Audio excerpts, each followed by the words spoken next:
நாமக்கல்லில் திருமணத்தை மீறிய உறவில் இருந்த பெண் தூக்கிட்டு தற்கொலை செய்து கொண்ட சம்பவம் அரங்கேறியுள்ளது. செல்போனை கிணற்றுக்குள் வீசி மறைத்த போதும் போலீசார் குற்றவாளியை கண்டுபிடித்தது எப்படி? நாமக்கல் மாவட்டம் கந்தம்பாளையம் அருகே நடந்தை மேட்டுப்பாளையத்தைச் சேர்ந்தவர் 39 வயதான சக்திவேல். இவரது மனைவி விஜயராணி. சக்திவேல் டிரைவராக வேலை பார்த்து வருகிறார். அவரது மனைவி தோட்டத்தில் விவசாயம் செய்து கொண்டு மாடுகளை வளர்த்து வந்தார். இந்த தம்பதியருக்கு 2 மகன்கள், ஒரு மகன் உள்ளனர். இவரது வீட்டின் அருகே அதே பகுதியைச் சேர்ந்த 26 வயதான சதீஷ் என்பவர் பால் வியாபாரம் செய்து வருகிறார். இவருக்கு திருமணமாகி 2 மாத கைக்குழந்தை உள்ளது. சக்திவேல் வேலை நிமித்தமாக வெளிமாநிலங்களுக்கு மாத கணக்கில் சென்று விடுவார். அப்போது விஜயராணிக்கும் பால் வியாபாரி சதீஷுக்கும் இடையே பழக்கம் ஏற்பட்டுள்ளது.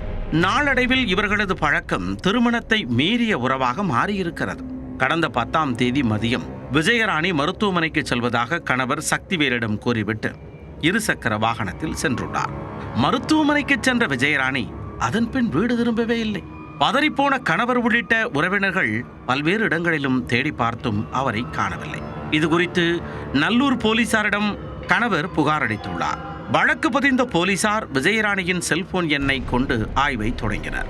சம்பவத்தன்று அவரது செல்போனுக்கு யார் யாரெல்லாம் கால் செய்தனர் என பார்த்தபோது பால் வியாபாரி சதீஷ் அடிக்கடி போன் செய்தது தெரிய வந்தது. அதிலும் சம்பவத்தன்று பலமுறை விஜயராணியுடன் செல்போனில் பேசியிருப்பது கண்டுபிடிக்கப்பட்டது. சந்தேகத்தின் பேரில் சதீஷை பிடித்த போலீசார் அவரிடம் கிடுக்குப்பிடி விசாரணை மேற்கொண்டதில் பல்வேறு திடுக்கிடும் உண்மைகள் வெளிச்சத்திற்கு வந்தன. விஜயராணிக்கும் சதீஷுக்கும் இடையே கடந்த 3 வருடங்களாக திருமணத்தை மீறிய உறவு இருந்து வந்துள்ளது.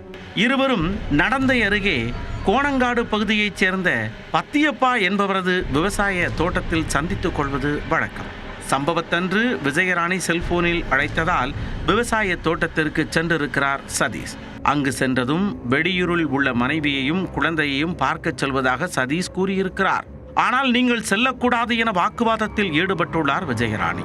இதனால் இருவருக்கும் இடையே வாக்குவாதம் முற்றியுள்ளது. ஒரு கட்டத்தில் அங்கிருந்த காலி பீர் பாட்டிலை எடுத்து உடைத்து நான் தற்கொலை செய்து கொள்வேன் என விஜயராணி மிரட்டியிருக்கிறார். அதனை பொருட்படுத்தாத சதீஷ் தனது மனைவி குழந்தையை பார்ப்பதற்காக அங்கிருந்து சென்று விட்டார். மாலை விஜயராணி வீட்டிற்கு சென்று பார்த்தபோது வீடு திரும்பாதது தெரிய வந்தது. உடனே தாங்கள் சந்தித்த இடத்திற்கு சென்று பார்த்தபோது விஜயராணி சேலையால் அங்கிருந்த மரத்தில் தூக்கில் தொங்கிக் கொண்டிருந்ததை கண்டு அதிர்ந்து போனார் சதீஷ். அவரை மீட்டு ஆஸ்பத்திரிக்கு கொண்டு செல்ல கீழே இறக்கி பார்த்தபோது அவர் உயிரிழந்து பல மணி நேரமானது தெரிய வந்தது.